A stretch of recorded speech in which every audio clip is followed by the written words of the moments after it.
Hello and welcome to the latest Business of the Business podcast. I'm your co-host, JP John Podge, with the Two-Man Power Trip. Of course, joining me is the doctor himself, Mr. Lavie, Margolin. Lavie, how you doing today, sir? I'm doing good, John. I am recently back from the opera. Yeah, what is going on here? I see a picture of you. It says Lavie goes to the opera. It looks like you're holding a picture of I don't know, is it Terminator in the opera? What is this? What is going on here? What is this picture? So my favorite book is The Amazing Adventures of Cavalier and Clay, at least fiction book, which was written 25 years ago, and sort of a takeoff of, all the young comic book creators, even through the 60s, were Jewish kids, just trying to make it by early on, like teenagers, and then kind of get taken advantage of by publishers. So this is sort of a takeoff of that, but like historical also, like, the difficulties of World War II and that whole scene. So love the book. And when I heard it was being turned into an opera, I was like, I have to go with my wife. So we went to the Metropolitan Opera in the fifth row. So what was interesting was one of my first thoughts were the tickets were $200 a piece. And I was like, these are pretty cheap compared to trying to see John Cena's last match at Madison Square Garden. I think that's the cheapest ticket to get into the Garden. So maybe the Met Opera isn't optimizing their pricing. Although I guess when you do a residency, it's hard to charge as opposed to like a one-time thing. The second is that people at the opera aren't necessarily so well behaved. Sometimes wrestling fans get a bad rap, but right before the show started, Senator Chuck Schumer came out and he started talking and saying like the importance of the arts, that the arts are under attack, that sort of thing. And then people started yelling at him, like somebody yelled, like, do something about it. That's great. Which is funny. And the third thing, which is cool, is sort of like, you don't get it so much in like sports and pro wrestling anymore, even like in Madison Square Garden, right? You have the history, even accounting for it being a new building, but like it doesn't look the same. I'm not sure what the Met Opera looked like, however many years ago, but I think it pretty much looks the same. And you sort of like look around and you get the historical significance of it. So having recently read Brian Solomon's, of course, wonderful book on Gorilla Monsoon, you sort of like take you back to a throwback period, but you can't have that same feeling at most arenas. And this was kind of cool just to look around and kind of almost feel like you were back in the 30s, 40s, or whatever it may be. So you loving the opera? Are you loving the opera more than professional wrestling? I think that's the question here. It was an interesting opera in that it kind of felt like it could have just been a play. It was in English, and they were, doing the operatic, whatever it is, singing. But I was kind of like, you might as well just say this or sing it, in a song. But that was probably enough opera for me. There was actually a boxing opera that I was interested in, but I didn't make it a couple of years ago. But either it was my first time at the opera, or maybe like as a kid, there was like a school trip or something like that with my parents once. But I pretty much had my fill, but glad I went. Nice. Will there be a MSG show post Christmas, or are they breaking the tradition? So I know obviously you're trying to get tickets for the John Cena show, but does that mean that there's no Christmas show?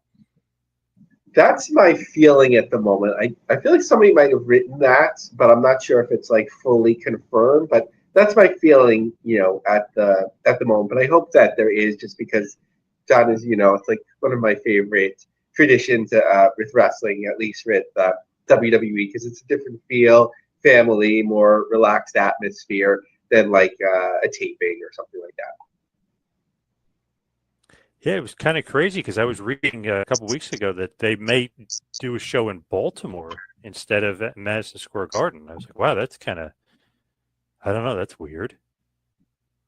Yeah, I wonder, like, if they feel they could get the high ticket prices but not have to pay for a venue as much, then it's a bigger profit margin. I'm just stunned and impressed that they're able to get these gigantic prices for shows that aren't flying fans. Because I understand even WrestleMania, the cheapest ticket is what, $1,000 or 900 something, but 1,000 with additional fees that you could find maybe even 100,000 people or maybe half that or whatever to who are willing to do it once or twice a year. But to go through every city and like really keep getting these huge prices is pretty impressive.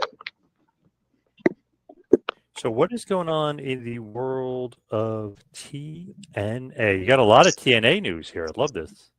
Yeah, kind of fun to return as we had our wonderful guests the last 2 weeks, as I mentioned, Brian Solomon, and of course Brandon Thurston. But that built up a lot of news, most of which is still relevant that we'll talk about today. So as we're recording today, on September 26th, the night is Victory Road. So, given the market, the Expo Center in Edmonton, Alberta, I think they did pretty well. They were off to a pretty hot start. I think they got to 1,000 tickets really quick, and I just thought they might even do better. But I think as of this morning, according to WrestleTix, 2,358 tickets distributed, a 3,098 setup, 4,865. So depending if you're Dave Penzer or Tommy Dreamer, maybe it's a sellout, but it's not a sellout. But they did quite well with it. The following night is probably about just under 2,000 tickets at this point as well. So a double show taping is really impressive for the second day as well. They continue to work with their streamers, which I think is a really good idea, sort of watch-alongs and so on. Heel Jesse being one of them, who said, I'm excited to announce we're partnering with Create Sportsnet and This is TNA to bring you guys the ultimate live watch-along experience for TNA Victory Road. Good way to connect with people in a unique way. Now, all the way to Lowell on October 12th, which isn't that far away. So if they're going to break some records, I think that they have to get moving. WrestleTix hasn't updated their count in a while. It's a unique map. It's not Ticketmaster, so maybe that makes it more complicated. But last time they did, 2 weeks ago, it's about 3,500 tickets distributed in a 4408 setup. And number of seats on the map total, 7,558. If they were going to break the record, they'd have to use the full map as well. They did announce, or actually I found it, that students at University of Massachusetts Lowell can actually get discount tickets for the show, which is a smart move. Now, following that, and we've talked about this, John, a number of times, there's TNA like going all in, and then there's TNA like austerity as well. So they're going to be in November doing a triple shot taping in Orlando to be announced. Of course, speculation, either is it the Performance Center, is it Full Sail? How does this relate to the current invasion angle or whatever is going on there? Then in December, which pretty much takes them through the full year, unless something unexpected is announced, they'll be in El Paso for a triple shot as well, probably their same building. Now, there was, I think it was the Observer first reported this, that TNA Town couldn't be on Maple Leaf Pro, and everyone associated is denying that, from Carlos Silva to Tommy Dreamer to Scott D'Amore. So I guess they could be there. I would be, if I was TNA, a little bit concerned about Maple Leaf, although they seem to have taken a little bit of a step back of their plans, or at least they came out of the gate hot. That sort of what's the number one Canadian promotion? Obviously, it's TNA right now, but they could really make up some ground there. Now, the last part of this TNA talk, which is really Anthem talk, is on the other side, which isn't really related to the wrestling side, but it's interesting to note the different moves that they make, because on the other side of the business, they move executives around a lot too. So via broadcast dialogue, Anthem has announced an internal shuffle as it officially takes ownership of Hollywood Suites movie channels. Originally announced last September, the CRTC approved the near $50 million transaction controlled by Asper. Hollywood Suites for movie channels joined AEW, Fight Network, and Access. David Kynes, president and co-founder of Hollywood Suite, now takes on the role of president, Anthem Entertainment Canada. The move also sees Carol McDaniel, Anthem's senior VP of operations, step down after 3 years in her role and 16 with Access TV. So really similar to Ariel Scherer, somebody that really is a long-time person that was with Asper is stepping down. Well, I guess Access TV was acquired at some point, but they've been there a while. In an internal memo provided to Broadcast Dialogue, Kynes told staff that with the continuing evolution of Anthem's technical and operational needs, we are taking the opportunity to optimize the organization and management of our operations and technology departments. Quincy Ravy, VP of Operations, will expand her role to encompass Anthem's master control and production operations. In addition, she'll continue to oversee tax credit planning, of which TNA doesn't benefit, from what I understand, and administration for Hollywood Suites in-house operations, accessibility initiatives, and so on. Anthem veteran Tyler Warman, director of MCR operations and post-production, will also expand his role, including day-to-day management of Anthem's master control, as well as continue to oversee the editing teams for on-air programming and production, and this crosses over to the other side, at Fight Network and Game Plus. Ravy will support Warman, who in turn will provide support to MCR manager Jeremy Davis and the team playing out all the broadcast channels from Anthem's Toronto headquarters, as well as the editing teams for on-air programming production at Fight and Game Plus. Additionally, Ravy will oversee digital asset management and so on. So as far as TNA is concerned, a lot of news there, a lot of possible changes again. But what about WoW? I feel like we haven't talked about WoW in a while. What's the kind of the latest and what's going on with WoW? Yeah, so a couple weeks ago, they announced their next season, and it was happening just a few days later. So really kind of a continuation of what they were doing, but the positive is that they're renewed for the next season, which is their fourth under Paramount, and they're taking a different approach once they do a new taping. So first, on September 9th, they announced the premiere of all property will return on the weekend of September 13th. Let's see. Making history is the first ever professional wrestling events held on Fremont Street. The Fights on Fremont Street experience will bring the signature WoW Purple Ring to the heart of Vegas for an unforgettable, action-packed spectacle this October. The WoW events kick off on October 14th, with the first of the Fight at Fremont experience episodes launching on October 18th. Okay, season 4 opens with episode. Okay, so they've already opened on this. So this is interesting. From what I understand, John, have you been to Vegas? No, never been out there. Okay, so from what I gather here, Fremont Street is sort of like maybe like a Times Square of Vegas, or at least a very busy place where I guess you could close it off or have a certain part where you just put up a ring. So I don't know if they're, once they do the tapings by mid-October, if their whole season is going to be like them wrestling and just people randomly walking by on their way to the casino, or there'll be seats set up there, whatever. But I'm going to read some more from the press release, or actually via Nevada Business. WoW is bringing high-impact action back to downtown Vegas with 4 nights of free professional wrestling events at Fremont Street. Fans can catch the superheroes Purple Ring Live October 14, 15, 21, and 22nd, starting at 6 p.m. Now, 4 days of tapings, John, last year, that carried them through the full year. So this might be like the third year. As the premier all-female sports, WoW is known for intense rivalries, blah, blah, blah. More than 40 WoW superheroes, including 6 new competitors, will participate. Season 4 premiere October 13th, with Fremont experience as the backdrop. Each night promises dramatic clashes, athletic feats, and unforgettable moments. The takeover also coincides with WoW's 4th season. Viewers in Vegas can catch WoW every Saturday at 2 p.m. on KSNV and KVCW. Nice. How about GCW? How about Game Changer Wrestling? So in terms of the positive recent news, they sold out LA. Really a strong base for them. There was something that went viral where it had their logo on it, and there was a producer involved, where Vanguardia in Hidalgo, Mexico, at the same time as they had their LA show. A producer went through glass or something. I guess that'll air in some form to some controversy later. But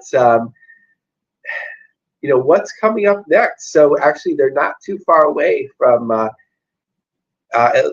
Anchorage, Alaska, and from when I last looked, it looked like they were just had sold the first row, and there are plenty of seats left in the second row and beyond. Maybe they sold the second row now, but that's a pretty far trip to fly everyone or get them there just to say that you were in another state. It just seems like, part of my language, the type of event where you can really lose your ass on. Obviously, they're Brett and the team are watching the numbers very closely, and they're accountable for it, so they're not going to just do anything just to do it. But I mean, it feels like it. Then back to Atlantic City for a double shot in October. Rochester, a Shotzi Blackheart branded event. Hartford on November 7th. Then they're in not only Barrie, Vermont, but now Maine as well. So running the New England circuit, although they haven't been to Massachusetts yet. Then they return to the mall show around Thanksgiving weekend, and then all the way to Seattle, which they'll probably fill in some shows between now and then. So as we chatted about off air, John, the collective, maybe they'll be in Saudi Arabia. I think that if there's a reasonable offer, they probably will. You're not in the position to stand on moral high ground or whatever it may be if they would have an issue with that. Obviously, some talent that may present as members of the LGBTQIA plus community may not be comfortable going and can sort of make their decision with that. But I don't think it would be impossible that they would be there. I think they just have to be careful, in terms of navigating something like that.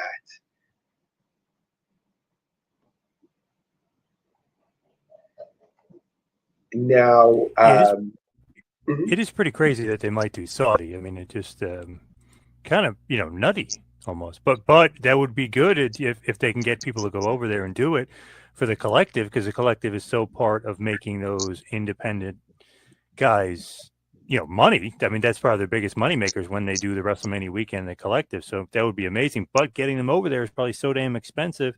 And then how the hell can you make your money back? So it's like a risky proposition. Yeah, I think in this situation, just because it would be so complex that you would basically have to have bought shows to know that, okay. Yeah, 100%. Yep. A profit margin and so on. And maybe they can bring merchandise and sell it, depending on how much you carry officially, or everyone loading up their gear bag with merchandise. Now, John, I don't know. Should we talk about Masha Slamovich? Should we not? What are you thinking? Let's talk about her at the end. Let's talk about some lucha stuff first, but because that's kind of I don't know. I feel like that's something that we can not skip over. We'll focus on that. Okay. So let's talk a little lucha. Yeah. So it was a little bit confusing, like when this would air, and then suddenly, it was shared on X that it was going to be on 8:45 p.m. Eastern time, and then it actually aired at 9 o'clock. So it was the CMLL branded Pokemon show. So I turned it on with my son, who's a big Pokemon fan, which we've talked about, and he was intrigued. He liked that the ring looked like a battle arena, and everyone was wearing not say costumes, but giveaway masks and that sort of stuff. And I'm not sure we watched enough to notice all the talent that was cosplaying or whatever it may be, but I did rewind it this morning to find who was How Lucha, and I was actually surprised because maybe I just didn't understand what the plan was. I thought that there would actually be, as we talked about extensively a few weeks ago, a How Lucha new character, but I guess it was the next best thing because it was Mystico was wearing the How Lucha colors, but not exactly dressed like him. He was dressed like him himself, but it seemed to go over really well. as of 12 hours later, when I captured the shot, both the CMLL and the Pokemon Latin American YouTube channel both had 100,000 views.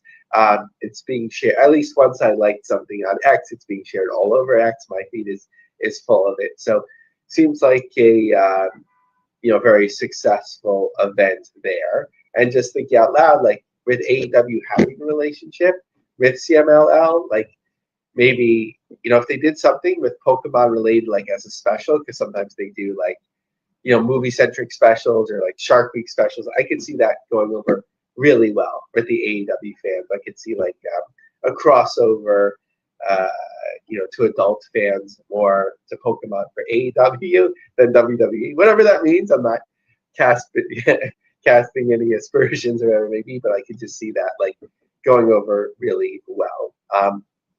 But CMLL did broadcast their show in English, 92nd anniversary show on Triller. I made a joke that hopefully they get the payout based on the rumors there, but it's sort of hard to build momentum if that's what they want to go for. If only some things are in English and you have to sort of like wait for it and so on. But Mystico against MJF, I didn't hear much after it took. I guess it took place already. Mystico won.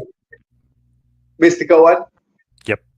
Okay, so didn't hear much about it afterwards, but I think if they want to have the efforts, having an English option would be helpful. My son was like, "Oh, okay, can we watch that?" Like after 20 minutes, he's like, "Can we watch something in English?" Because he doesn't know any Spanish, and it was kind of just things he could understand besides visually after a while. So obviously that's important. It's a sellout for Arena Mexico, by the way, over 16,000 in attendance. I mean, CMLL is killing it right now, so it was kind of expected, but they did great.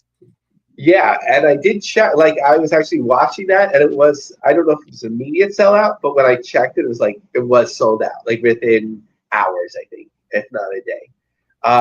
So Walker Stewart was praising CMLL for obviously having English commentary. I mean, he was genuine about it, but a smart thing to do because you want to have more international promotions looking for announcers. I don't know who did it though in English.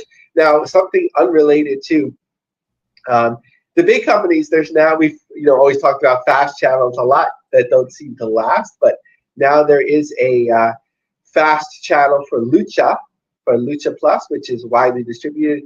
Roku, Fubo, Plex, and Zumo, and so on. Distributed by Arenas Group. So we'll see if that lasts. I don't know where they're getting the content from. An interesting article from El País, hopefully I'm not messing that up, the pronunciation, by Veronica M. Guarino. The gentrification of Mexican wrestling. Lucha Libre emerged in the poor neighborhoods of Mexico and has attracted both tourists and the wealthy. So let's see, I'll read some of it. It's Tuesday at Arena Mexico. In the front rows are filled with tourists. Phones are raised to film the fighters with commentary in English, French, and Japanese. In the stands, there's a tournament insults and cheers, typical of local long-term fans. The scene reflects a recent change. Once the poor man's sport in Mexico City, Lucha Libre has become a tourist and cultural attraction with a global reach. The more diverse audiences has boosted profits and transformed the way people fight, as well as hiking prices and shutting out regular fans. Wrestling, along with neighborhoods themselves, is being gentrified, and the fight against it is on. Rodolfo Hernandez runs a taco stall located in front of the wrestling venue in the Doctores neighborhood. It's madness. Before it was ordinary people, but now it's foreigners, celebrities, and important people who arrive with bodyguards. Outside his business stands a double-decker bus in which the foreigners to whom Hernandez refers arrive. Europeans, Asian people, and North Americans get off wearing Lucha Libre masks. Between photos, the guide introduces them to the art of shouting and whistling and asks them to make a choice that would not be taken lightly. Good guys or bad guys? 7 years ago, CMLL managed to have its sports declared an intangible cultural heritage of Mexico City, which turned into a tourist attraction. Ernesto Campo, editor-in-chief of the specialized portal Super Luchas, explains that Lucha Libre emerged as entertainment for lower-class neighborhoods where there were no cinemas or theaters, but that today it is recognized as a national symbol on a par with mariachi or tequila. Among the crowds outside the arena are Francisco and David from Spain. They recognize that the sport is not exactly their bag, but were told it was on mismo. It's very different from anywhere else in the world, David says. But there's a flip side. Ulises Torres, a specialist in social studies at the National Autonomous University of Mexico, states that lucha libre is going through a process of cultural gentrification. This implies where the fights take place. This implies the appropriation of designs and masks and transformation of the space where the fights take place. Jose Angel Garfias, a research professor specializing in entertainment, agrees. Ticket prices have risen up by 50%. Premium services are multiplying, and interaction with the public, which was an essential part of the environment, is being lost. Both Torres and Garfias believe that the gentrification has shut out the original fans. Torres draws a parallel with other sports, such as boxing, which left neighborhood gyms to become an industry based in Vegas, or baseball, which is increasingly exclusive to the cost of tickets, and soccer shown in many paid platforms. So I think we get the point, but an interesting look at Mexican wrestling, and I actually learned a couple of things that I didn't know before. Gotta love that. What does MLW have to do with any of this? What are you going to tie in here?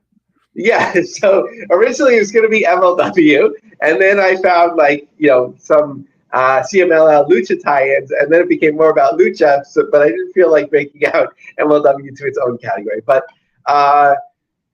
most noticeably, right, Blue Panther is now their national openweight champion, along with Templario, their world middleweight champion, as they continue to try and find their footing. What are they? And I think part of what they are, obviously, they focus on fusion and so on, but I think they're more lucha than anything else, which probably isn't a bad place to be.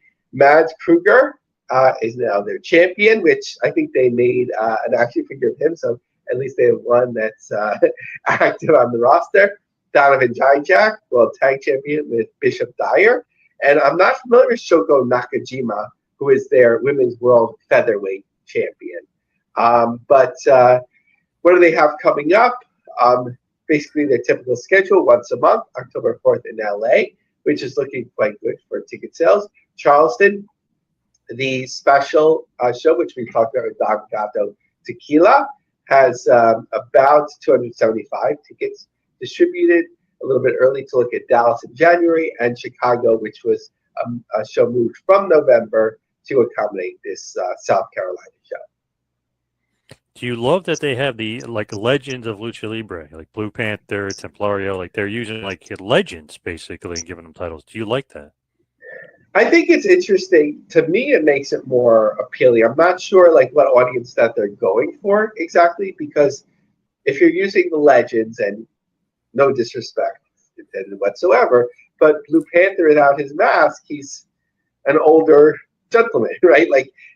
For a new fan, they don't know, it's hard to know what to make out of it. And even an old lucha fan, it's sort of it doesn't look like, unless you've been following that he lost the mask and all that, it's not as recognizable. So to me, probably MLW's smartest play would just be keep their branding, MLW presents, CMLL, and just run lucha shows and be done with it. Because this fusion here nor there, and WWE controversial figure coming in and out or whatever it may be, it's going to be hard to get anywhere. But WWE isn't running AAA everywhere now. The lucha market for big time lucha in the US isn't oversaturated. CMLL has the most access to talent at the moment. So why not just sort of explore rebranding in that way? That would seem to make the most sense. Otherwise, MLW is kind of chugging along like NWA without much of a direction or specific branding. What about WWE theme nights? What's going on here? What is this?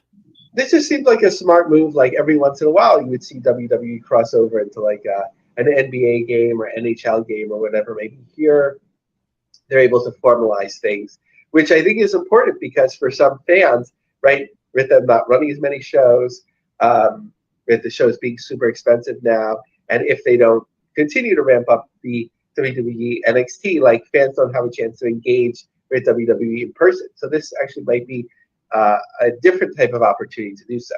WWE Coyote Promotions, a sports merchandising agency, announced a multi-year licensing agreement that will see Coyote develop and execute WWE branded promotional nights in partnership with pro sports teams. This strategic partnership grants Coyote Promotions the right to create immersive WWE theme nights for fans of all leagues, including the NBA, NHL, MLB, NFL, MLS, NCAA, as well as minor league. The collaboration will bring the energy, spectacle, and legacy of WWE to stadiums and arenas throughout the U.S. through co-branded promotional giveaways, appearances, and legends, themed merchandise, and unforgettable in-game entertainment. WWE is one of the most iconic and beloved brands in sports global entertainment, said Mark Simone of Coyote. We're excited to deliver the magic of WWE to sports fans in new and memorable ways through innovative promotional nights that tap into the passion of both fan bases. The deal was brokered between Coyote's licensing agency, Collaborations Licensing, and WWE's licensing agency, IMG Licensing. Now, here's your favorite topic of all time, here and there. What is going on here and what is going on there? Yeah, so the first, which we didn't get a chance to talk about yet, similar to GCW, right, in Saudi Arabia, High Spots. What's going to happen with High Spots? High Spots owner Michael Baccio, who operates WrestleCon, indicated running in Saudi Arabia is highly unlikely. Conducting the convention overseas would mean heightened costs for staff, and that talent also often seek higher fees for international appearances. It's so complicated because you have the people that they bring in, and then you have vendors who bring in people. So if this were to happen, I think if the Saudi investors or whoever like the WrestleCon brand and want that legitimate experience, it would have to be another sold show where WrestleCon would have to sign up the people, bring their own merchandise. I don't think you would have like individual vendors unless there's some, that can travel from the Mideast, which would make it too complicated. So that's that. Big time wrestling. They've been kind of quiet on the big time from on occasion, but big time wrestling is running the Augusta Civic Center. Now, Augusta, Maine, not Augusta, Georgia. Matt Riddle against PCO. PCO is interesting because if my geography is correct, I should have Googled this, but I don't think Maine is too far from Canada, relatively speaking. So PCO has his following there, but I think you would have to count on, of course, the fans in Maine primarily. But Matt Riddle against PCO, as big time a match of non-WWE contracted wrestlers or non-contracted wrestlers as it's going to get. Plus, of course, you can't run a show in Maine without Tony Atlas and signing by Kurt Angle. It's a pretty big venue. They're just using part of it at the moment, but there's room to expand. So that's that. Now, the strange story with Prestige. So Prestige had this, which we covered. They had this big show, in the Pacific Northwest, and then they got involved in talking about cancel culture, calling out a promotion that was booking a canceled wrestler, and then they ran their own show, and then there was accusations of threats and violence from one side to another, and then suddenly they're like, we're kind of done. I think it's William who runs Prestige. They're kind of done, and we have 4 final shows. So it just seemed like, don't want to speculate on someone too much. It just seemed like too much stress, too much going on, all coming together at once. So really a staple of bigger scale independent wrestling is going away. What else? Talking about conventions, House of Glory is running with the big event, which was in Queens forever, but now it's in Long Island, or will be in Long Island. So smart thing, the big event always attracts a fair amount of fans to pay, the high prices for Bret Hart and whoever will be there, to get that experience. So House of Glory sort of makes sense in whatever form that's taking place. Now it's Suki Bob's 2-year anniversary. So it started out with a lot of pomp and circumstance, and there's going to work on anime deals, working on crossover promotions, nail designers, hair designers, fashion people. Every once in a while they have a show and they announce, okay, we did 2,000 people and it was great and this famous person was there, but I don't know if they've gotten anywhere. What do you think about Sukiban, John? Yeah, really. It's like I don't know. We hear like big things, and then they don't really get anywhere. So I don't know. I don't really know what to make. I'm kind of like confused. It's like, are they kind of like a big time promotion here? Because then I kind of don't hear from them. They kind of go by the wayside for a while. So I'm not really sure what to make of. Yeah, and it's like whenever you count them out, then they're like, we're in London and we have an article. Right, and then they're all over the place. We're in New York City. Yeah, it's like crazy, weird. And check out our article in Cosmo and Vogue, and whatever, which is cool. Like I love it when like wrestling crosses over to like places that it doesn't usually go. But I wonder, how much this is speculating, how much this is costing them, and when it's time to be like, okay, we're either getting somewhere or not, which is a lot of promotions. But staying along the Joshi front, a really well-written article in Time Out, not Time Out New York, Time Out Thailand, Tokyo, Joshi Pro Wrestling Body Slams Bangkok. Bangkok's love affair with Japanese pop culture continues, moving from anime and art to the wrestling ring. The latest sensation to land on our shores is Tokyo Joshi Pro, Japan's wildly popular all-women's league, making it a historic Thai debut. After successful standalone shows in LA, Philly, Vegas, Houston, and Dallas, TJPW is set to hit the stage on December 13th at the Circus Studio. Organizing collaboration with Setup Thailand Pro, the event is titled Live in Bangkok. It will feature around 10 stars alongside women wrestlers from across Southeast Asia.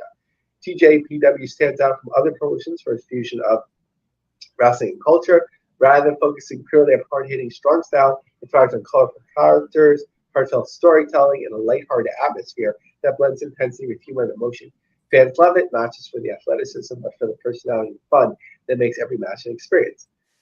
So yeah, they're getting out there. I like the way it's described. Now I'm more curious. I haven't followed them much except to see the wrestlers. I think they cross over into GCW, who've all been impressive that have. But smart way to do things. I think they did really well in Dallas. They ran 2 or 3 shows over WrestleMania weekend, and here they're working with an existing promotion. They're just sending 10 wrestlers, so it seems like a win-win for all.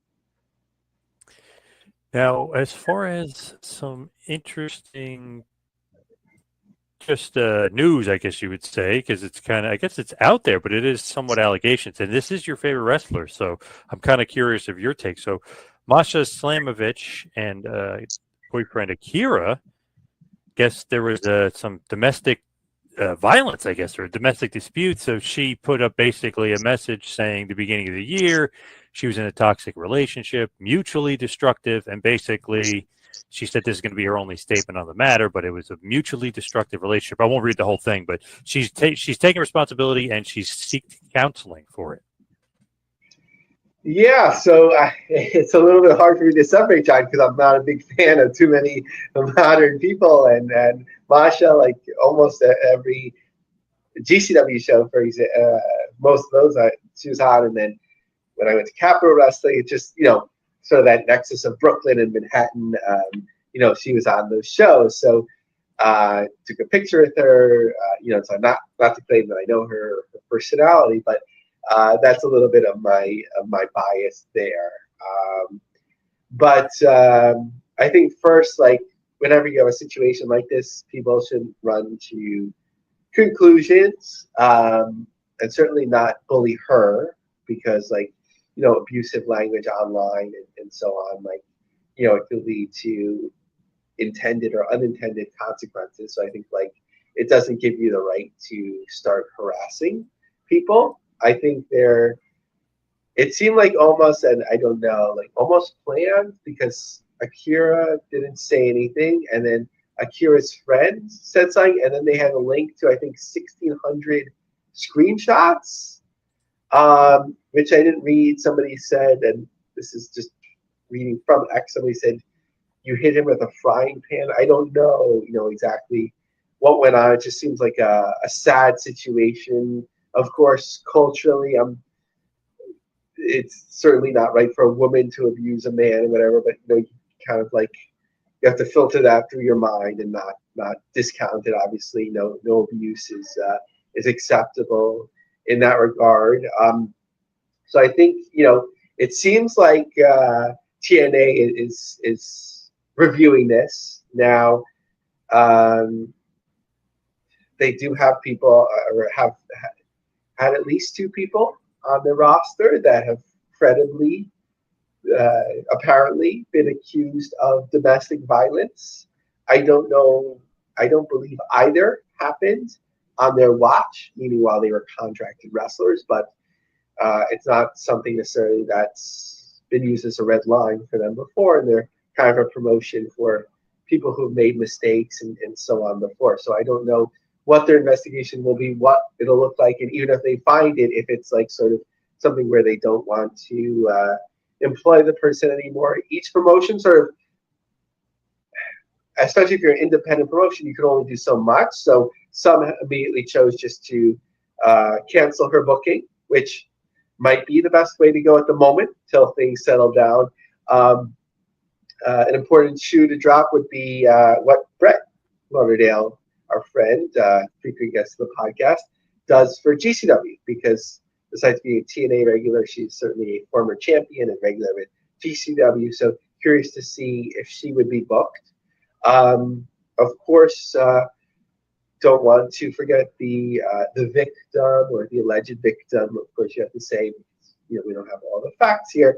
Akira, because it's difficult for Akira's career as well, because they've been on the same shows all the time, right? It's sort of like the buzzworthy promotions are the ones that can afford Masha and Akira. So how will they interact? I guess they have been, right, because we didn't know about it. I'm sure they've crossed over to a fair amount of shows recently, but that's something to consider as well. So I guess the best thing to say is hopefully all the facts come out. Not necessarily that the public needs to know all the facts, but the facts of the people that make decisions come out. The public would need to know enough to decide with their dollars, and support and viewership, whether a promotion has Masha, if they're willing to support that, and what's the line there. Then that helps promoters to decide. But I think we have to be careful of cancel culture. And again, my line is, and I have nothing specifically against the person, but I do have obviously a lot against their actions. If you're a fan of Steve Austin, and there's pretty well documented allegations, at least against domestic partners and years of domestic abuse allegations, then who are you to want to cancel other people if you have no problem with Steve Austin being in WrestleMania in the face of WWE? I have no problem if you want to cancel everyone, but just look at that as, that's kind of like what I look at it as the barometer. My only thing is, obviously it's a little bit different when it's the man on the woman and the woman on the man. It kind of reverses things and it makes it obviously a bit different situation. Although I would kind of treat it the same if you're, that company and employee, or if you're the police in that matter. You kind of have to treat it the same. But it is just something different. But I just had a problem with that. He didn't say anything. She didn't say anything. It's like a third party kind of put it out there. So not really fair to, I feel like, him or her.